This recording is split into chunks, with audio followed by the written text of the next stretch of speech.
ഉദ്ഘാടനത്തിന് സജ്ജമായി നവീകരിച്ച ചേർത്തല താലൂക്ക് ആശുപത്രി കിഫ്ബിയിലൂടെ 84 കോടി 98 ലക്ഷം രൂപ ചെലവിട്ടാണ് ആശുപത്രി സജ്ജീകരിച്ചത്. നിരവധി പദ്ധതികളാണ് ചേർത്തല മണ്ഡലത്തിൽ കിഫ്ബി വഴി ഒരുക്കിയിരിക്കുന്നത്. ഒന്ന് കണ്ടുവരാം. കാർഷിക ഉൽപ്പന്നങ്ങളിൽ നിന്ന് മൂല്യവർദ്ധിത ഉൽപ്പന്നങ്ങൾ ഉണ്ടാക്കുക, ആ മൂല്യവർദ്ധിത ഉൽപ്പന്നങ്ങൾ വിപണനം നടത്തുക, ഇതെല്ലാം സെക്കൻഡറി അഗ്രികൾച്ചറിന്റെ ഭാഗമായി ചെയ്യേണ്ടുന്ന കാര്യങ്ങളാണ്. ഈ കാര്യങ്ങൾക്കകത്ത് ഒരു മുന്നൊരുക്കം കേരളത്തിൽ അത് നടത്താൻ കഴിഞ്ഞത് കിഫ്ബിയുടെ ഇടപെടലോടുകൂടി കണ്ണാറയിൽ ഉയർന്നു വരുന്ന ബനാന ഹണി പാർക്കാണ്.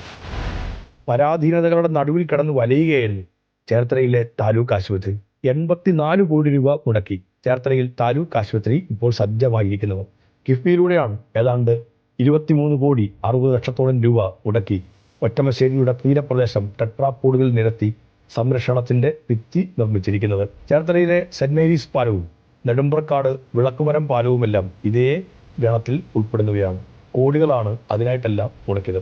ചേർത്തലയുമായി ബന്ധപ്പെട്ട് ഏറ്റവും സുപ്രധാനമായ റോഡും പാലവും കാലങ്ങളായി ആവശ്യമായി ആഗ്രഹമായി നിന്നിരുന്നത് വയലാർ കവല ഇൻഫോ പാർക്ക് പാലവും റോഡും ആയിരുന്നു.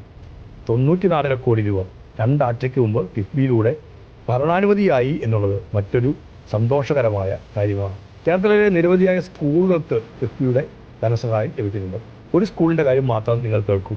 Cherthala government girls higher secondary school 6 കോടി രൂപയാണ് കിഫ്ബിയിലൂടെ മുടക്കിയിട്ട് ആ സ്കൂളിന് കെട്ടിടം ഉണ്ടാക്കിയിരിക്കുന്നത്. ചേർത്തല മുട്ടം ബസാർ വയലാർ എട്ടുകുരക്കൽ റോഡ് ഇതേപോലെ ഞങ്ങളുടെ ഒരു സ്വപ്ന പരിപാടിയാണ് അത്. സ്ഥലം ഏറ്റെടുക്കാൻ വേണ്ടി ഇതിനോടകം 10 കോടി രൂപ കിഫ്ബി അനുവദിച്ചു കഴിഞ്ഞു. ചേർത്തല ഇരുമ്പ് പാലം 20 കോടിക്ക് മുകളിൽ അതിനും അനുവദിച്ചു കഴിഞ്ഞു. ചേർത്തലയുടെ അടിസ്ഥാന സൗകര്യ വികസനത്തിന് വലിയ സംഭാവന നൽകിയ ഒരു സ്ഥാപനമായിട്ടാണ് ഞങ്ങൾ കിഫ്ബിയെ കാണുന്നത്.